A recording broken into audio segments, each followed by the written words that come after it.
Welcome into the Hot Read Podcast live here on Tuesday, May the 6th. I am your host, JT Ruhnke, writer and reporter here at the 440 Sports Podcast Network. You can follow me on Twitter at JT_Ruhnke. Welcome back, friends. It's been, a couple of days now, but we are back talking Titans as always, as we finally are into the off season here with my co-host, Stoney, Keeley, editor-in-chief of M.L.Rose Network, one half of Football and Other F Words, and co-writer over at Stacking the Inbox. Stoney, how are you, my friend? How was your weekend?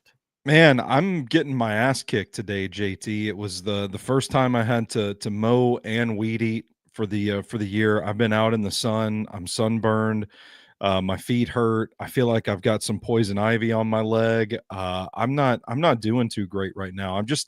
I'm out of shape, man. I put on like 20 pounds during the draft cycle, and I just like my hips would hurt when I'd stand up because I just wasn't moving. I was sitting at my desk watching tape so much that like I felt like a mummy coming to life or something like that. And now that I'm trying to get active again, trying to get my health back, it's just beating my tail end.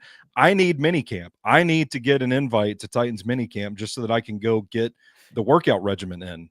Yeah, I mean, hey, we go from draft conversation to now we're in the full off season. It's time to get those beach bodies ready. I know you were at a vineyard yesterday. How was that? Is that where you got your sunburn going? Is that you living your best life and then back to the grueling reality of mowing your lawn and other things?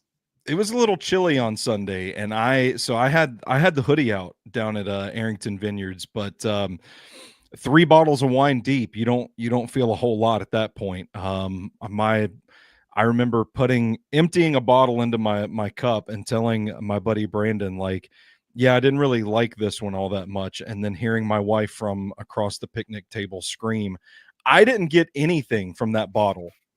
So I was just like downing it, it's just like, Wow. that's what you do. Hey, listen, we had our awesome event, the Install Live Friday night. Yes. That was the official close of draft season for me. I was ready to cut loose and relax a little bit and, stumbled down a hill in Arrington. So yeah, it was exciting. I know that event was a great success. I know everybody who was able to be there had a great time. I heard there was a lot of pants wetting because of the tape that was being shown of Cam Ward there were and the audible breakdowns. moans. That's wonderful. But hey, we're here to talk about the actual tape that we'll see from this upcoming week that I'm sure we're going to get so many highlights of, talk about some of these UDFAs and get to your questions and more. Reminder, if you are joining us live over on Twitter or Facebook and want to join the conversation like Derek, D. Good, Bustin' Diamonds, Jacob Sane, Kenneth, Eddie, Hurricane Lou, QC Hawk, Drew, all of these guys here, Daniel Frazier, all of you, good to see William, good to see all of you guys here in the chat today. Do us a favor and head on over to the 440 Sports YouTube channel where you can join that conversation. We are brought to you by M.L.Rose Craft Beer and Burger, 7 locations across the greater Nashville area. Going out there tonight for dinner. My mother is in town, so she wanted to try out M.L.Rose, so that's where we're headed tonight. Also sponsored by Sinkers Beverages. More on them later. Kenneth says, let's get Stoney to training camp. The heat will sweat away the pounds. I think That's what I need. That is fair. The juicy deets were they good moans or were they moans of excitement that Cam Ward is now the quarterback of the Tennessee Titans? They were good moans. I didn't know what was happening in that room for a minute there. It was some of the Cam Ward clips that they opted to show were pretty. A lot of Pop-Tart Bowl footage, I'm assuming. Not safe for work. No, they didn't even show the Pop-Tart Bowl. They Really? pulled clips from the Virginia Tech game, the Louisville game, and the Florida game. All right, there you go. Landon Fowler saying, let's go. M.L.Rose Nashville hot cheese curds. I'm getting them tonight. You have to. Timothy saying, hot read time. Daniel saying, hey, gang.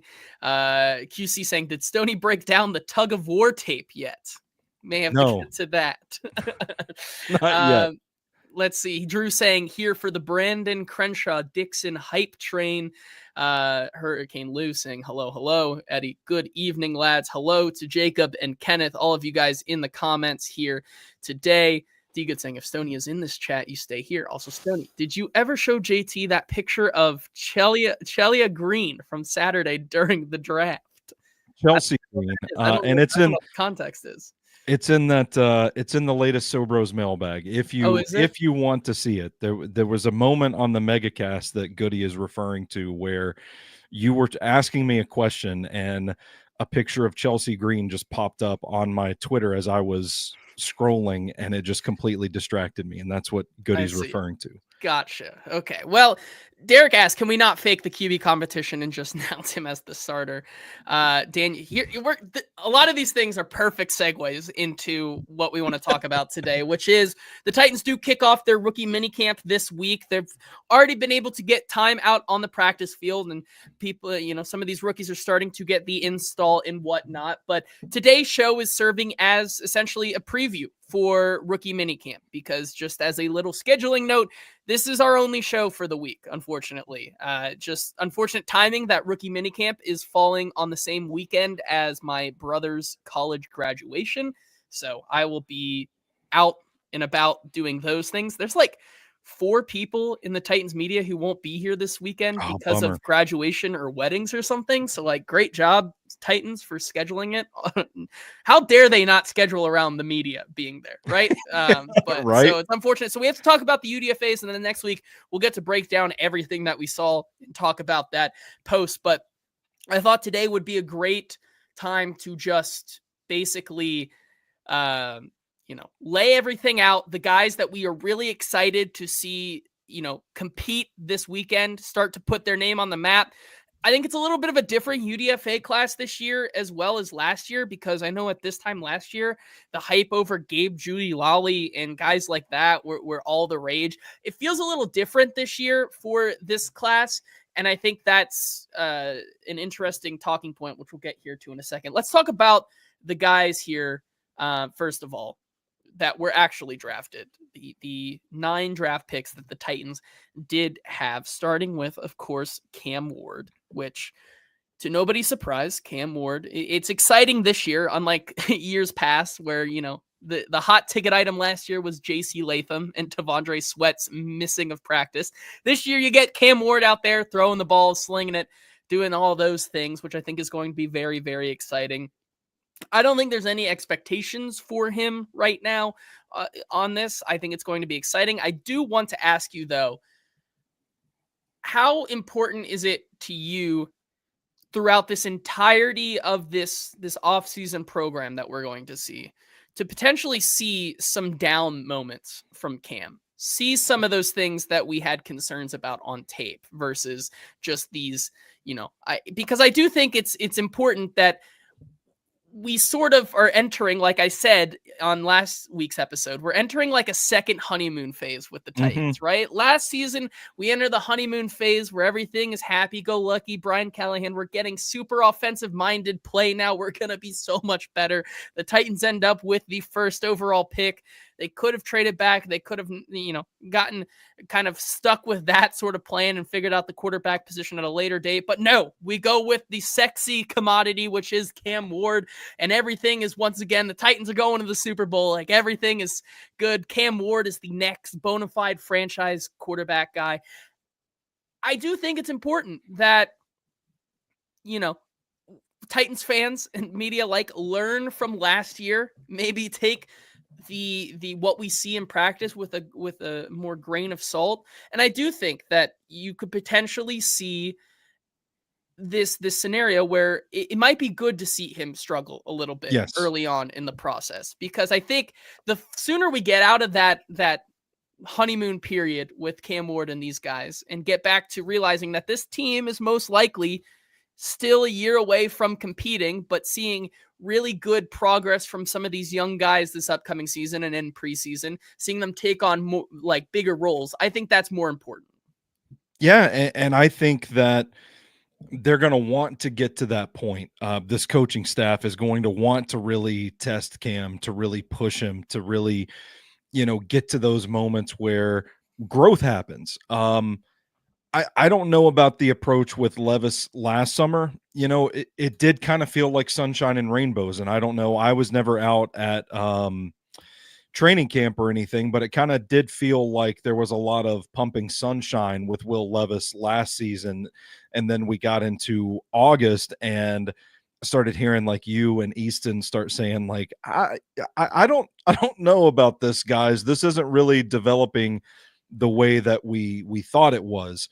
So I do think you want to see him kind of face a little adversity, kind of work on some of the things that are weaknesses of his game, just to get to that point to see how he responds to it. I think more importantly for me, in the context of rookie minicamp, like what we need to see right away this weekend, I want to hear about Cam Ward's demeanor with his teammates. I want to see how quickly, one of the stories that we heard throughout the draft process was about he hadn't been on campus 2 weeks at Miami, and then he was commanding people, bossing people around, like holding people accountable, just taking command of the huddle, taking command of the offense. I want to see how quickly Cam gets to that point with the Titans. Is it something that like he can kind of corral the troops as early as this weekend in minicamp to see if he is like really the leader that they think he can be?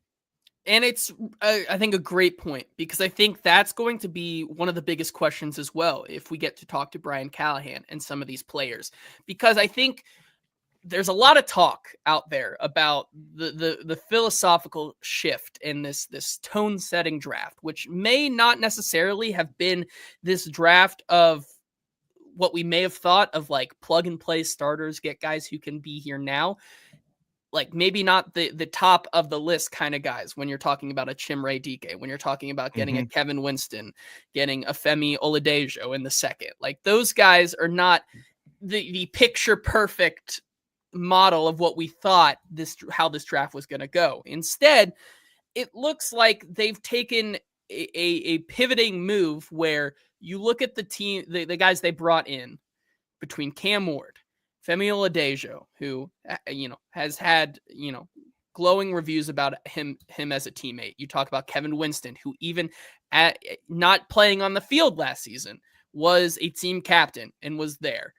You talk about Chimere Dike. You talk about Alec Iomanner, like those type of guys who were leaders on their team. It feels like the leadership and the camaraderie and the buying inness of these guys is way more important to this front office and what they're trying to build than the fact that they can get on the field immediately and contribute. Yeah, and we've heard them place a premium on leadership qualities, being a good teammate, doing the right things, playing hard, working hard, all ball all day, that sort of thing. But this is the first chance that we really get to kind of see it in action. And it's now like we're forging the trail now where this team is going to build its chemistry. And people will say rookie minicamp is not that important, but I think when you're looking at the turnover that this roster has incurred this offseason, and they're tearing it down to the studs, rebuilding this thing, I think every rep that these guys can get together counts. It matters. And so this is going to be the first opportunity that we see this team have to kind of gel together and start working on that chemistry and see if the front office's evaluation of these guys as leaders and as hard football players, high character guys, if those evaluations are correct. Yeah, and moving on from Cam Ward, the guys who Cam Ward will be throwing to, the three presume more, veteran tryouts, other guys out there, whatnot.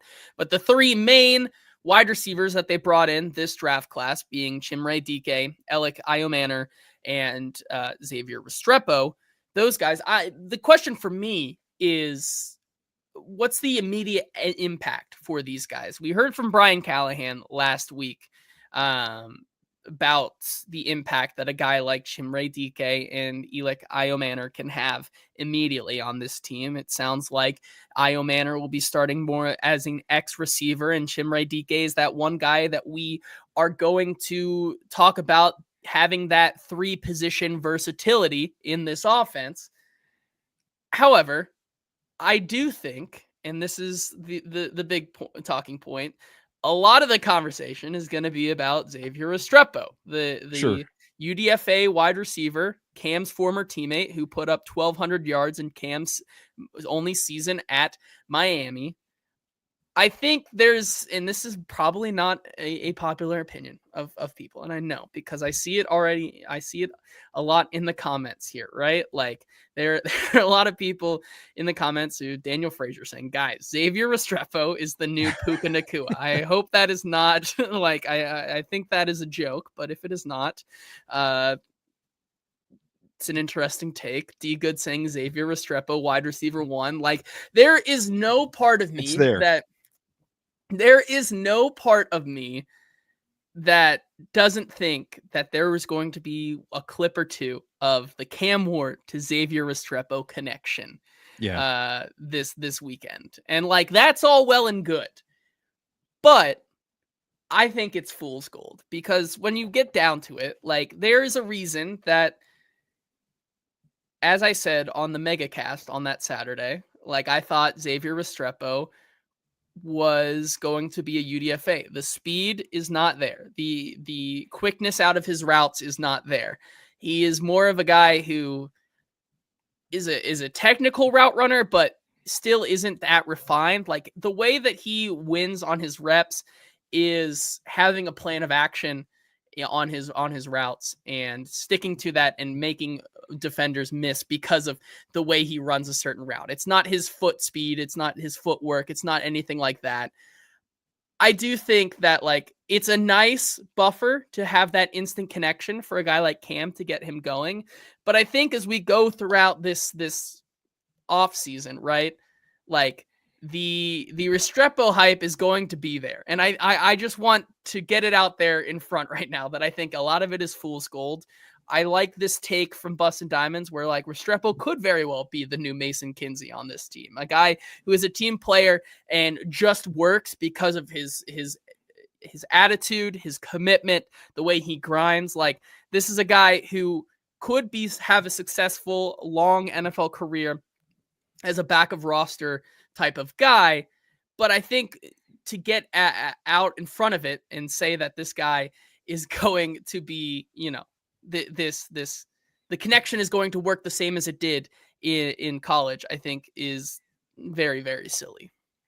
Yeah, and man, I just got through watching Miami Cal. I'm doing a Marcus Harris film study for Friday on Stacking the Inbox, and then in a couple of weeks I'll be breaking down Cam Ward's game against Cal as well. So really wanted to dig into the tape there, and you just see it with Restrepo is like there's a lot of times that he is schemed open and that he's wide open from a deep understanding of the offense. I'm not trying to take anything away from him.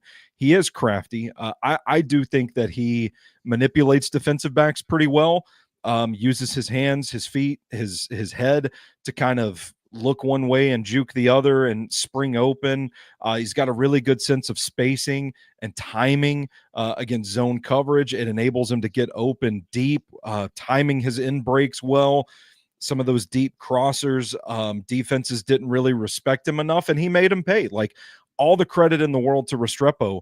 And I do think that it's good for him to be in camp with Cam because, these guys can kind of keep that chemistry going, and maybe it makes Cam Ward feel a little more comfortable throughout the summer. But you don't see the raw separation skills. And man, like I don't know what his measurables are off the top of my head, but he looks kind of small on tape too, coming out of the slot there against some of these bigger corners and linebackers.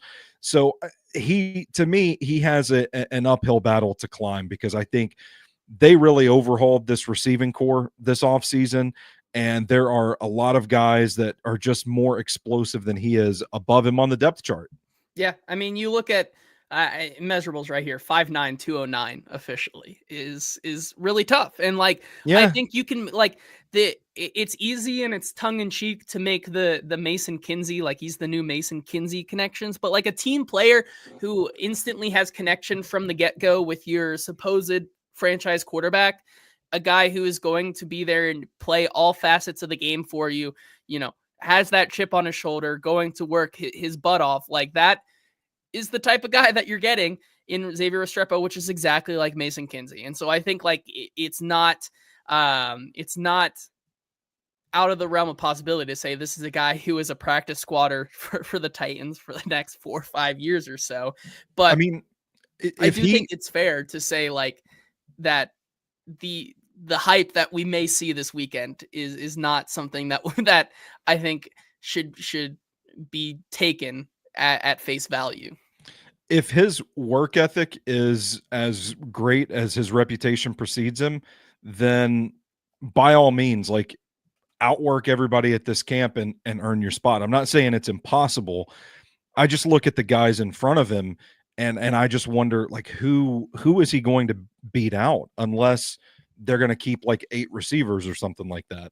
Yeah, right. And Jacob says Restrepo is a fantastic UDFA addition, but Titans fans are unable to contextualize what it means to be good as a UDFA. QC Hawk also saying, how often does the college connection carry over to the NFL? Like the last one that I can really think of was Devontae Adams going to the Raiders, reuniting with his former college quarterback in Derek Carr. And, there wasn't anything that was really added there, in my opinion, right? You just talk about how good of a receiver Devontae Adams was already at that time, right? It wasn't exactly like Derek Carr was doing anything to elevate that. I think it also is just, at this point, like after college, the NFL game, it becomes more of a, the scheme is no longer creating that connection, like you said, with something in Miami. So,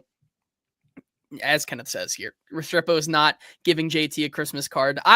This is an open invitation to prove me wrong, right? Like, I mean, you could talk about, JFK says like the Joe Burrow to Jamar Chase connection, but like those are 2 like top 5 players at their position. Like, how much does that connection really, like, it's fun for Joe to say, go get my wide receiver like that, but like, they probably would have went and got that wide receiver anyways because of how good he was. And so it just so happens that they were former teammates already. Joe saying Baker and Sterling Shepard as well. Like, yeah, the bottom line is like the connection is nice for camp, and it's like he is a hard worker, but how much that will really matter in the whole evaluation when you have guys like Chimere Dike and Elic Iomanner, who I think this weekend could show out and be like, give us more confidence that this wide receiver room is now looking a lot better than it did a year ago. Like, I think that's where we're at with the wide receivers. Daniel does point out 209 at 5'9" is nuts. That is crazy. I just looked up how big Rey Mysterio is because that's who he reminds me. Like, the way he's built is like Rey Mysterio, like just this short guy, but he's just stout, filled out, that sort of thing. So I don't know. It's not Rey Mysterio is like 5'6", 175, but similar build to Xavier Restrepo if we're casting wrestlers as Titans UDFAs. The next question I want to bring up before we move into potentially JT, I know who Rey Mysterio is. He wrestles, and that's all that he does. I don't know anything else about him because I don't watch wrestling. Anyways, one more question about some of these guys before I think we get into a larger conversation about where this team is headed based on this rookie class. The big boys, what will we see from them? We heard last week that Lloyd Cushenberry, of course, is, I don't know who Chelsea Green is. I know Rey Mysterio, but I don't know Chelsea Green. We heard from Brian Callahan that Lloyd Cushenberry is on track to return and be good to go from the start next season.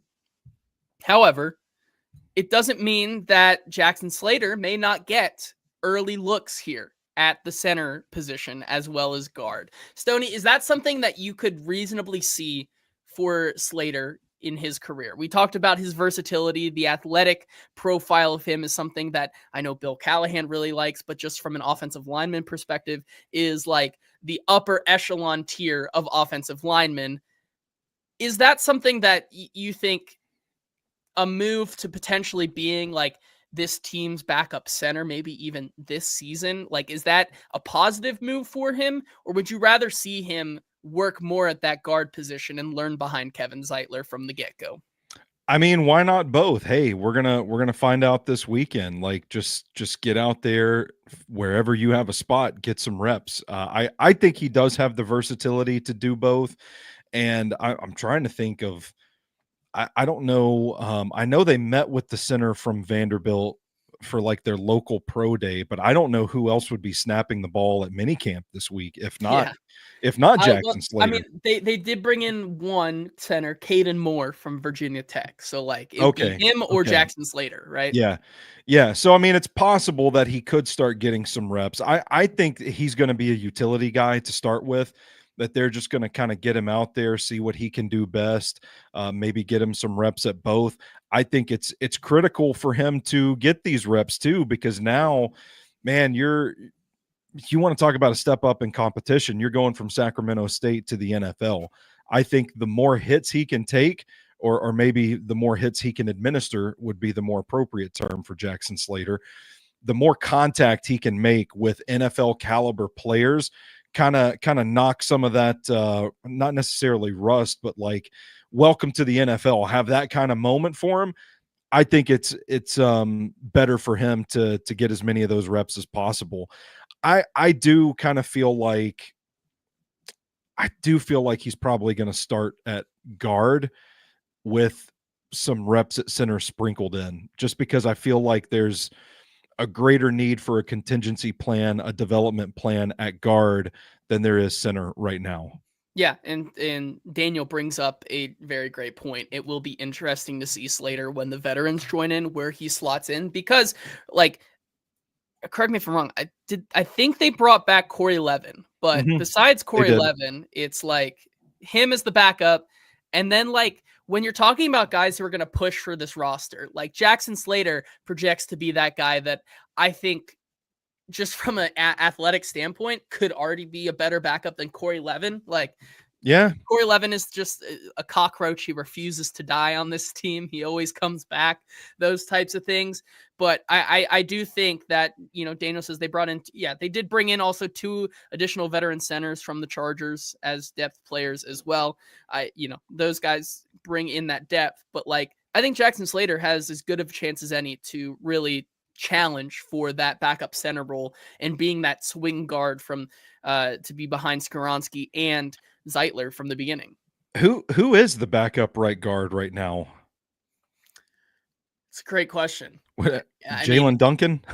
yeah, it'd be Jalen Duncan or like or Jackson Slater. I feel like, Yeah. right? Like, I Yeah. think that is really the that would be So where I think you would put him right now. and ultimately that's why I feel like he's probably going to be the plan is probably for him to be a guard right now with maybe some reps at center in there as well. Or I I thought guess Rupsich was left guard, or do they even distinguish between the two? they might not distinguish between Okay. the two, but yes, I think Rupsich is also still on the roster there. He Landon is. Fowler says if Slater filled Brunskill's spot this year, it'd be a huge step in the right Hey, direction. I'll I drink to that. agree there. Blake Hance as well. I forgot that they signed him. Like, Yeah. this is going to be a fun, interesting room to basically say the bottom line is, can Jackson Slater beat out all of these guys? And I think the answer right now, just based on how hyped we are, is yes. I think that is very much the case. We can move on now to another question, which I think is one of the more interesting ones based on where the Titans went in their draft process. And that is, which of these guys could be gunning for some of these veterans starting spots immediately? Like, I think there are a few guys who I think their seat as the incumbent starter is a little bit warm right now. Yeah. And we'll get to that but not before we thank our wonderful presenting sponsor, M.L.Rose Craft Beer and Burgers. 7 locations in the greater Nashville area, including Capitol View, Franklin, Gallatin, Melrose 8th Avenue, Mount Juliet, Sylvan Park, and an 8th location coming soon to East Nashville near Inglewood. They have simply the best selection of craft burgers and beers available. Over 25 beers on taps. We talked already about this show about the Nashville hot cheese curds. Of course, their craft selection of burgers, sandwiches, and more. I'm excited to get out there tonight with my mom. She listens to my podcast, so if you're listening, Mom, hi, Mom. Oh, But she's like, we got to try that M.L.Rose place, so that's where we're headed tonight. Excited to take her and show her everything that M.L.Rose has to offer, and you should as well at one of their 7 locations. I still don't know what the burger of the month is. I've seen no posts about this, so I'm doing some investigative journalism tonight, going there we to an go. M.L.Rose location tonight, and figuring out what the burger of the month is. And so I'm excited to do that. Hey, gotta check out M.L.Rose. Thank you to them for sponsoring the show. Also, shout out to Sinkers Beverages, 4-time Best of Nashville Liquor Store of the Year over in East Nashville. Sign up for the in-crowd for special benefits, allocations, and tastings that you can only know about when you sign up over at Sinkers Beverages. Shop Sinkers at sinkersbeverages.com. Jacob Saint says, hi, JT's mom. So it sounds like we have some people here in the chat who also are giving you a shout out, Mom. So the players that I think should be on the hot seat, first of all, we talk about this safety room, right? It's Amani Hooker on an expiring contract. It's Xavier Woods on a 1-year deal, expiring contract, and Mike Brown. Like, there is not a lot of depth here in the Titans safety room. And I don't think it's out of the realm of possibility to say could we see Kevin Winston getting meaningful, substantial amount of snaps within the first 3 weeks of play for the Titans based on the evaluation of him? I know you were able to finally go back to the 2023 tape, and I know the conversations all along have been, if this guy would have stayed healthy, he's a fringe first round guy up there with Malachi Starks, probably pushing Nick Emenwari and those echelon type of players for that number 2 spot on the safety ranks in this draft. Is that something that, first of all, after going back to the tape, you agree with? And second of all, is that a reality that we could see, right? We know that Xavier Woods is up there in age. We know Amani Hooker is on this expiring deal, potentially looking for that next contract. But could this be a spot, especially given the type of season that we project the Titans to have, a spot where we can get Kevin Winston out there getting meaningful reps as possible early in the season to see what they really have in him, and then you can make that decision on how important bringing back a guy like Amani Hooker is to this team.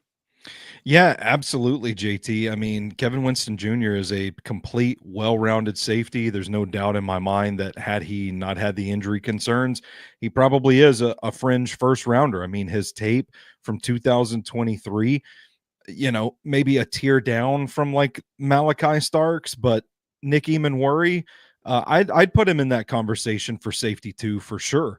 And I was just a big fan of Starks. He was one of my blue chip players in this class. So I'm just higher on him than most are, I think. But I do think that, man, the Titans are they're not that far away from having to start Kevin Winston Jr.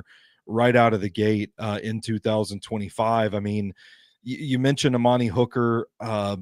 Father time catches up to everybody. Xavier Woods been playing in the league for a long time. Both look like pretty good. That's a pretty good starting safety duo. But you mentioned it with the depth behind them.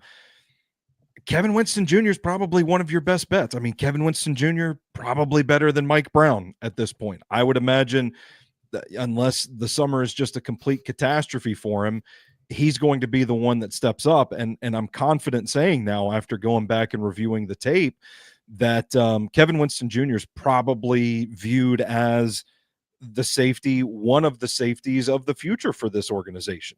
Yeah, and that it's a really interesting question because question, Jay. Oh, go ahead. Finish your thought. I'm sorry. I was just gonna say, because I was gonna go more into like where Amani Hooker is right now in his life cycle, because he is 26, so Mhm. still very young when it comes to NFL players. But looking for that next contract, I think it's fair to say that Amani Hooker is one of the better safeties in the league.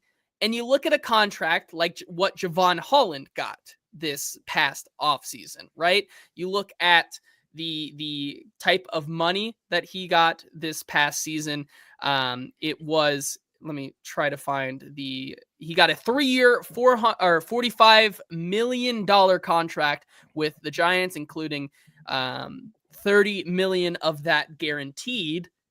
Is that something that the Titans would be willing to give to Amani Hooker next offseason? I'm not quite sure about that, because of how we know they value those non-premium positions like safety, like linebacker. They like to churn roster guys there. Like Joey said, pretty sure everyone on this roster is on the hot seat with the GM turnover and the amount of UDFAs they brought in. They're looking to churn this roster to find dudes. What have we seen at positions like linebacker, like safety, and like cornerback? What have they done over the past 9 to 10 months? Continuing to churn dudes at those positions, especially the linebacker and safety.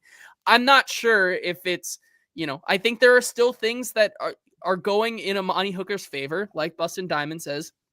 He's been a silent leader. He's one of those guys that they can depend on in the locker room. But at what point, when you talk about bringing in these high character guys that you want to be instant leaders from their rookie year onward, how much does that leadership really matter at that sort of price point, right? I think that's where I'm going with Well, Kevin Winston and Amani Hooker. yeah, and what I was just about to say with Kevin Winston Jr., you hope that you've drafted leadership, the team captain as well.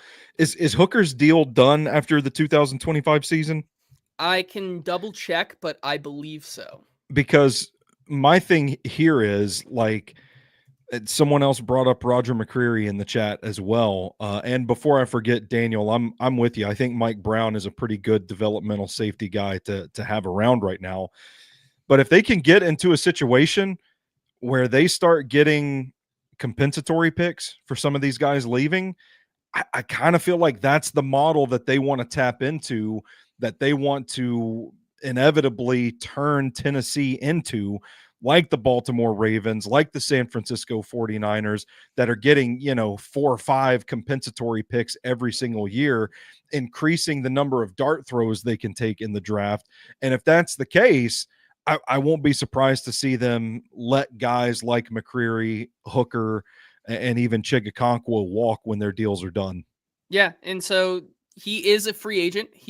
So this year he'll be 27. So when he's 28 in 2026, he will be a free agent up next season. And if you're looking at the kind of contract similar age to what Javon Holland got, it raises the question of how, we have not seen them spend at this position almost ever. Like, if they wanted to spend at the position, they would have done that with a Javon Holland. But Yeah. if they're not going to spend it on a Javon Holland, I don't see why they're going to spend it on an Amani Hooker when you can, Yeah. like you said, find those guys, those value guys in the third, like Kevin Winston, who are built in kind of pro style ready players with that leadership built in on the cheap on their rookie contract there.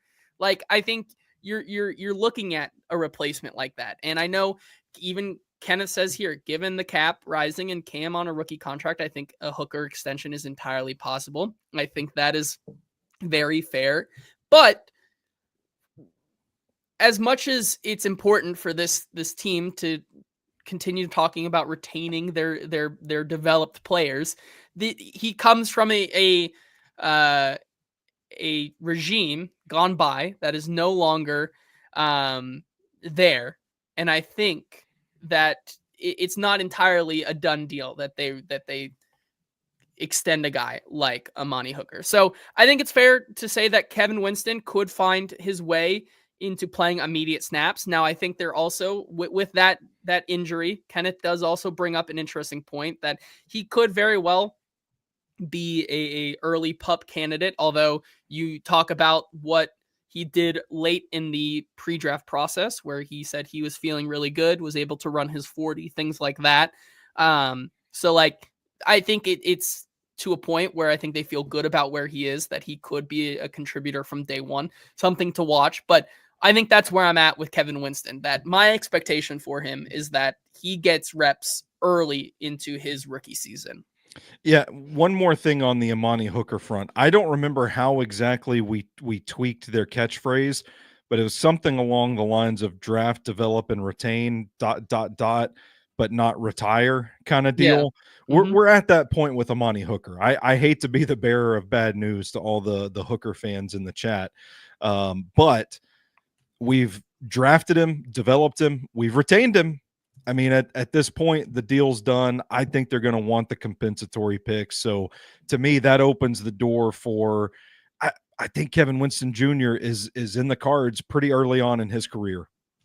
Yeah, and the next guy, which unfortunately for Eddie, he says, I need you to go a podcast without ripping my heart out about McCreary, Stoney. Well, it's okay, Stoney. You don't have to, because I'm going to do it. The other guy who is on an expiring deal is their nickel cornerback and starter, Roger McCreary, who is 25 this season, like still very, very young. However, I think there's been this mysterious kind of aura around a guy like Roger McCreary for a while. I think goes back to the Bill Barnwell article where he says Roger McCreary has fallen out of favor, and ever since then, I think we've had questions. We've heard about this type of player that the Brinker Borgonzi system wants to have in terms of thresholds for measurements and whatnot. And I think you look at what those measurements have been: longer arms, guys who are well built. And you look at a guy like Roger McCreary, who, comes in at 5'11", 52nd percentile, 190 pounds, 39th percentile, wingspan, 1st percentile, and arm length, 0 percentile. He's a guy that doesn't cut it in the Brinker Borgonzi system. He's an outlier. And he's absolutely an outlier. Not saying that he has not been able to be a solid contributor year in and year out as that outlier.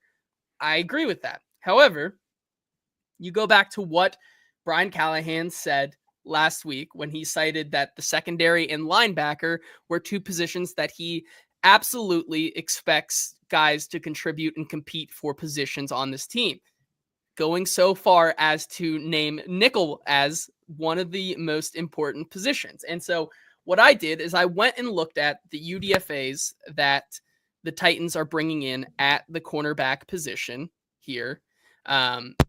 The guys that I think are on this list for the Titans, as I do my microphone, I don't know what just happened with it, but you talk about guys like, we good? I think we're good. I think we're good. You look at guys like Marcus Harris, Jamari Harris from Iowa. You go with guys like Garnett Holland from West Virginia, Jalen Kimber from Penn State, Davian Ross from Memphis, Clarence Lewis from Syracuse. 6 guys that they brought in. 1 they drafted, 5 that they brought in through UDFA. Let me run through some of the measurements for these guys. Marcus Harris, of course, 5'10", 189, 30-inch arm, 75-inch wingspan, which is, on the lower side for a guy, 11th percentile arm length and 45th percentile wingspan. But I think they like where he comes from in that Cal defense, and you can talk about him here in a second.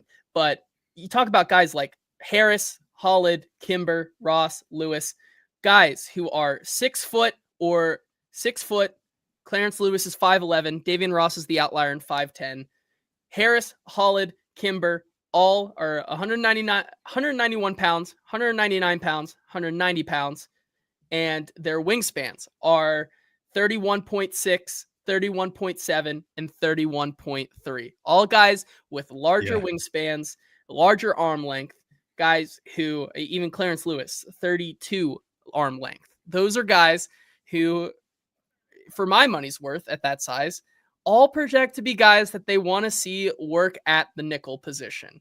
And I'm not saying that Roger McCreary couldn't get an extension, but like even more so past Amani Hooker. And I'm sorry for Kenneth who says, JT, do you even have good news? I think it's an interesting conversation to say, like, these are guys that they're bringing in. Obviously, if you look at that type of build for 6 of their guys that they're bringing in, with, of course, Davian Ross being out of Memphis being the lone exception here. He's 5'10", 177, 29-inch arm length. These are all guys that I think they are looking at as potentially being heir apparents to Roger McCreary. They're bringing in a lot of these guys who have the measurements that maybe fit the Borgonzi Brinker system a little bit better.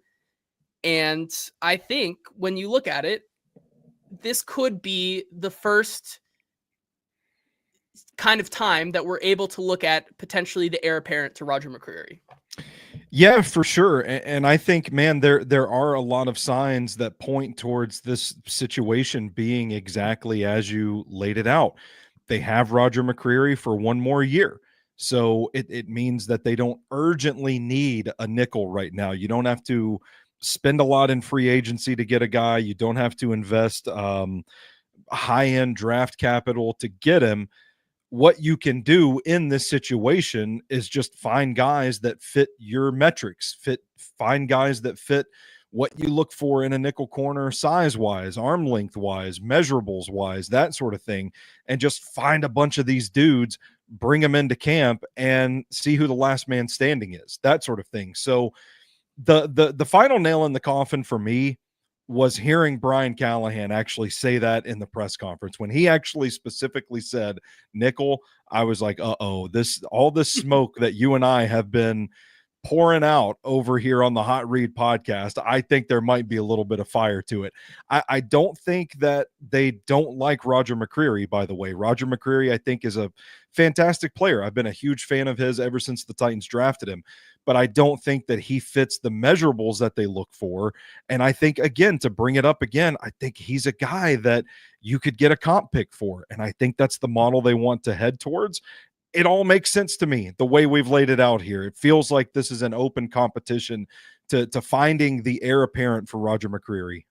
Yeah, and I think you bring up the other guys that they've brought in as well in terms of, when you're looking at this list, which, by the way, I can go through the list here for the Titans undrafted free agents. They bring in a defensive tackle, offensive tackle, wide receiver, cornerback, running back, cornerback, defensive tackle, linebacker, cornerback, defensive line, defensive back, center, cornerback, defensive line. Like, all of those guys are, at positions where I think they are taking as many throws at the dartboard as they possibly can to find their heir apparent. Because as D-Good says, Trent McDuffie got paid. Like, these are guys at maybe not the most premium positions after they spend a lot of money on a L'Jarius Sneed, after they spend a lot of money on a Jeffrey Simmons, after they spend quite a bit of money on Calvin Ridley, even though he, unfortunately, I guess fortunately, not unfortunately, like, that contract has aged very, very well. But like, after spending a lot of money on these more premium positions, they're looking to potentially go, for the cheap on non-premium. And if they can pick up those compensatory picks, and, with Roger McCreary and Amani Hooker, you're going to very much get the opportunity to get third round compensation in those compensatory picks for those guys. That's yet another way that the Titans could potentially find a top 100 pick. It's through those compensatory picks. And another layer to this too is Daniel, who is having a Hall of Fame day in the comments today. Daniel brings up the Titans clearly want to follow the Chiefs draft and develop cornerback model, like we saw with Marcus Peters, Steven Nelson, Travarius Ward, L'Jarius Sneed, Trent McDuffie, etc. Mike Borgonzi, the head man in charge right now, the general manager out there doing general manager things. If he's going to be drafting the cornerbacks, the defensive backs, and he had a role in how Kansas City was able to snag a lot of these guys in the middle to late rounds, that's a good thing. And it probably bodes well for guys like Kevin Winston Jr. and Marcus Harris. So he's probably got an eye for value at the position. I think that's a good thing here. Yeah. Eddie says letting their best corners walk just won't make sense to me. Good corners are hard to find. Well, they're not exactly letting their best corners walk. You have Well, L'Jarius Sneed locked up. You have Jarvis Brownlee Jr. on a deal for the next 3-ish years. You're bringing in a guy like Marcus Harris who could very well translate to being that next corner. Like that room, I think definitely. I think could find some more guys here who are dart throws that make you not have to spend that type of capital. and I would say this to be optimistic for Eddie here, since we've just been raining bad news on everybody all day today so far. The optimistic take here is, well, I don't know that good corners are really all that hard to find if you're the Kansas City Chiefs, and you hope some of that through osmosis has transferred to Mike Bergonzi and he's able to find some of these guys. Yeah, and so those are the type of guys, and I don't think it should be all doom and gloom, right? It could be exciting, right? Mm-hmm. I think the optimistic is like these are the guys who are going to be able to contribute when this team is back in a competitive mode, right? These are the guys who you're hoping kind of take over these roles so that when you have them on the cheap and you can go out and fill out the rest of your team with that veteran talent in next year or the year after, like you're looking for the guys that are going to be those late round finds for this team. And I think some of these guys very well could potentially be that. Now, it's not all doom and gloom, right? Kenneth says here in the comments, we're all excited for rookie camp tomorrow. And so far, JT wants Cam to struggle, ended Restrepo's career and cut McCreary and Hooker.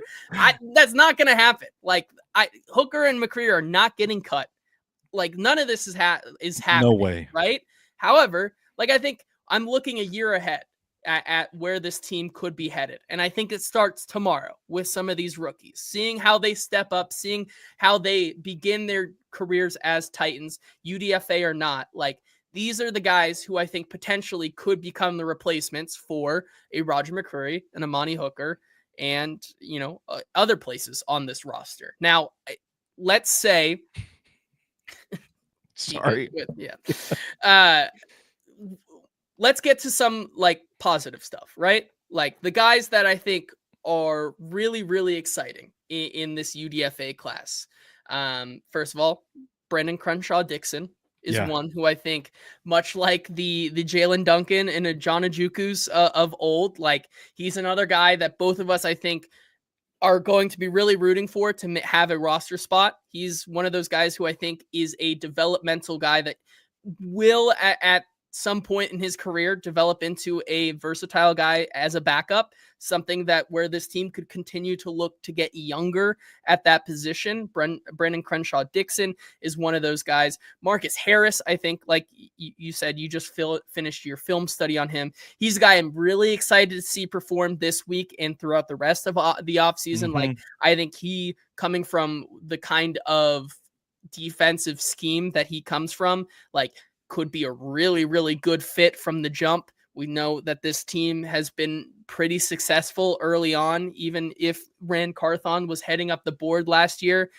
Chad Brinker and his staff were able to identify the Jarvis Brownlee Jr. talent there. So I feel really good about him. And then some of these defensive tackles, Devontae O'Malley and Cam Horsley, two guys who I think are have really, really good chances to find back end spots on this roster. Yeah, Horsley, I haven't gotten around to his tape just yet. I'm working on trying to stockpile some film Fridays so that I can take a little time off this summer for a change. But when I dig into it, he's at the top of my list. If I can get some of that Boston College defensive all 22, it seems the offense eluded me my almost the entire cycle until the end. But I know he has pretty high rankings in the Titans fit ratings that Zach Lyons designed over on Stacking the Inbox. He was a guy that, he kind of perked up when he saw that Horsley had been signed, like, whoa, this isn't anything to sneeze at. Like, this could be a dude here. Devontae O'Malley, I'm stoked. I might actually watch him a little bit tonight because I can't fight the urge any longer. I've got his game against Notre Dame, and apparently that was like his best game. So like this dude has the best game of his career against Notre Dame. I'm excited to dig into it. He's a really high RAS guy, a versatile kind of defensive lineman.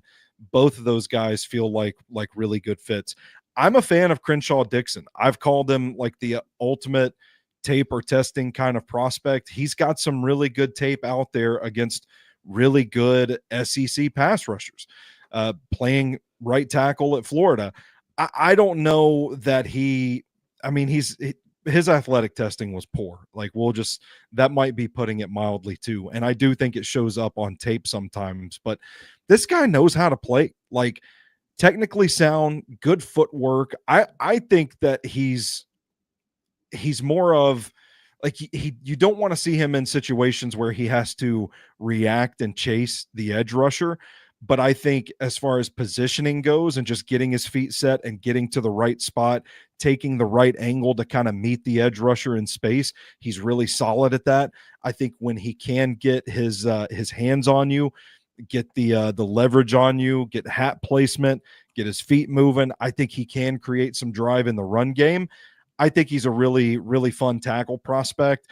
Jason mentioned it earlier because of the athletic limitations. I kind of wondered if they could kick him inside to guard, but I don't think that's the case after all, because this dude is 6'7", and normally you don't want your guards that tall because your quarterback still has to get the ball over the guys. So and it creates like leverage issues against the squattier, smaller defensive tackles and three techs and stuff like that. So I think he's a tackle, probably where he'll play, but good player, good addition to this roster.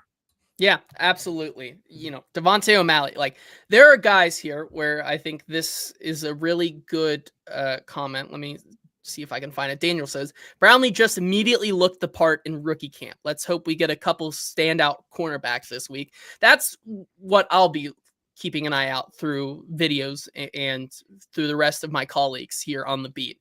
Guys who immediately look the part, like Jarvis Brownlee Jr. last year. Those are the guys who I think are always the guys who come in with the intensity and the physicality that at least on the defensive side that Denard Wilson is looking for. Those are the guys who continue to maybe not fall off when you get into playing against, veteran talent on your team, and then into those I guess the practices where you're playing against other teams and things like that, whatever they call them, like that. We saw Jarvis Brownlee Jr. still hang with the best of them. And that's the indicator, right? Being able to see that presence immediately is what I'm looking for. And I think, Landon also brings up a great point here where he says the Titans are set up to be flexible around how fast Cam's development is. I think that's the way you have to do it, right? Bringing in these dart throws so that you can potentially say, if Cam lights the world on fire, right? And you have, he looks good from the jump, and you have a team that kind of tries to go from worst to first, then you have the ability to sign a Roger McCreary and an Amani Hooker and keep that around, right? And go all in on those type of veteran guys as you continue to build around him. If it takes a little bit longer, okay, you have these guys waiting in the wings who have been developing for a year that maybe you think about using those assets to build around Cam at more premium positions, right? I think it's the key to it. And I know that Derek says, you can't always have a team on players on rookie deals because they're cheap. It's more about, especially when you're starting out with a rookie quarterback like this, the flexibility of it all is way more important right now for this team, as they continue to preach patience to both the Titans fan base and to Amy Adams Strunk. The flexibility is the key. And I think this week, these guys here, especially these corners and the safeties, are the guys here who, when you're talking about being flexible, are the ones to watch for. Yeah, and hey, if you can make a play against the top overall draft pick, the future franchise quarterback, the guy that this whole organization is hitching its wagon to in minicamp, you get a set of eyes on you. Who knows what could happen? Yeah, I agree with you there. Bussin' Diamond says he cannot wait for the Cam Ward videos that the Titans are going to be put out. Oh, it's coming. Use those at your discretion there as we get to some of these other ones. Daniel saying Jamari Harris from Iowa had the 17th best coverage grade in all of college football last year out of 836 cornerbacks. I'm assuming that's from PFF. Another guy who I think could be an interesting one. Doesn't fit the like nickel, more of that outside guy, right? But like another guy that they bring in, because when you talk about They need last dudes year, there too. they do. Like, I think that's one of the biggest things as well. Like, we are one injury away right now from the cornerback room once again being Darrell Baker, Jarvis Brownlee Jr., and Roger McCreary, right? Like, you need guys on the outside and the inside. So I think that's another reason why they have brought in all of these guys here. D Good saying, the guy we haven't talked about, speaking of Oladejo, why does Zach hate Oladejo? I'm interested to see if he can be one of those guys who from the get-go looks like he belongs. I think that's one of the biggest questions. Like, can we see him develop early? Yeah. And I think that's one of the guys that I think people will be the most interested to talk to as well this weekend. He's a guy who, I think the question should be more targeted at how difficult maybe will it be for you to get up to speed to where you need to be as an NFL edge rusher. And I think Zach doesn't like him because he calls him 4.5 sack Femi. He had 4.5 sacks and he's not very productive in 8 games playing the position, and he's only played 8 games at the edge position. So how easy is that development for him? How fast is he at learning new techniques that make him a more versatile pass rusher? Those are the type of things that you want to hear from the get-go with a guy like Femi Oladejo. Yeah, he's really raw. But I think that kind of makes this weekend all the more important for a guy like that. Working on more of his tape study now. I've already gotten quite a few games in on him, but I wanted to go back to early in the season. So I'm watching the Indiana game. I think it was like week 2, and they're still playing him at like linebacker half of his snaps. So it's man, there's a mountain to climb for Femi. You can see how hard he plays. You can see the talent, the build, the look. Like, this dude looks like an edge rusher, but man, he has a long way to go. Yeah, I agree with you there. It'll be very interesting to see how he does. Landon Fowler saying, "I'm almost as excited for Winston as I am for Cam. I'm interested to see how fast he can get out there and what he brings to this team instantly from both on field and a leadership perspective." Kenneth saying it'll be interesting to watch Levis and Cam. Levis already has a year in the system, and let's see how fast Cam catches up. I think that's also something I want to continue to learn about. Cam's mental makeup, right? Yep. I think that's another one. We talk about the flaws in his game, but I think we both came around to the idea of Cam Ward because of what we heard from his headspace, the mental, his ability to process, to pick up those things. Those were some of the most impressive things over the entire draft cycle that we not necessarily were able to see, but when you hear about it, you start to feel a lot better about him. I think that is a good I think that is a good indicator on a guy, seeing how fast he can pick up the system, which it sounds like he's already working very hard in those meetings to get up to speed. So it's going to be really exciting. And I cannot wait. Let's see if we get some of these more comments before we get out of here today. Drew says, I had a 5th round grade on Jamari Harris, Crenshaw Dixon, and Cam Horsley. Big fans of what they did. We'll see if they produce immediately. And getting to talk to some of the positional coaches, seeing how they develop, I think is also going to be really, really important.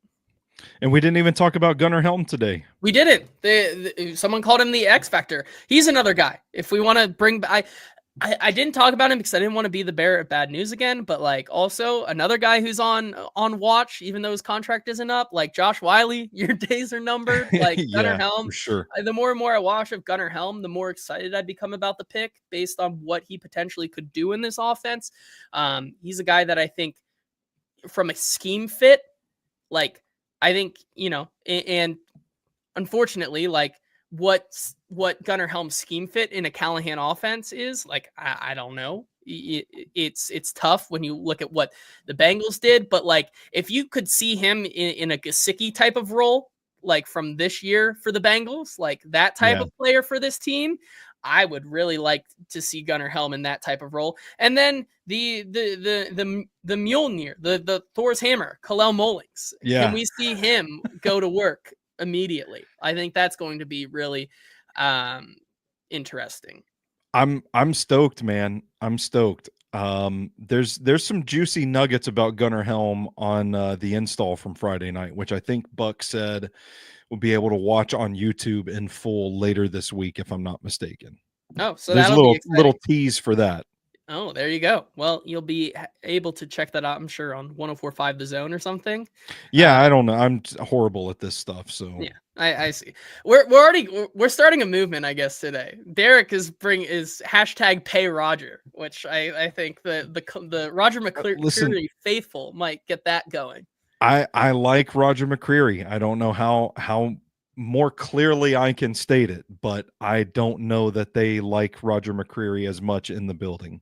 Yeah, I mean, hey, when you say that, when the Hot Read podcast says they hate him, do we hate him, or could we perhaps be conveying the message that like there are other people who may not?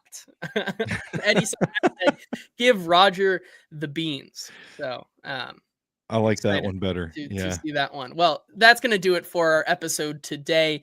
Be on the lookout this weekend from all the live reactions that we have on Twitter, on both of our Twitter pages, at Stoney Keeley and at JT_Ruhnke, to whatever Cam to Restrepo hype videos go down, because I'm sure there's going to be many of them, and we'll be back next week. I know it's unfortunate that we won't be able to have a recap episode on Friday from what we saw, but got to go see my brother graduate. So, And congrats to your brother, by the way. Congrats, JT's brother. Good job. Good job at getting through college. But this has been the Hot Read podcast. Thank you to M.L.Rose and Sinkers Beverages. You want to go find me tonight? I'm going to be at the 8th Avenue M.L.Rose. So you can come say hi to my mom and say the Hot Read podcast says hi. Kenneth says can't wait for JT to change his mind after rookie camp. Listen. All I want to say is that we should temper expectations, okay? Just on Xavier Restrepo from where I sit. Like, we got to stop the Xavier Restrepo hype. But I think it's fair. We can get unhinged for everything else if we want to. Why not? It's May.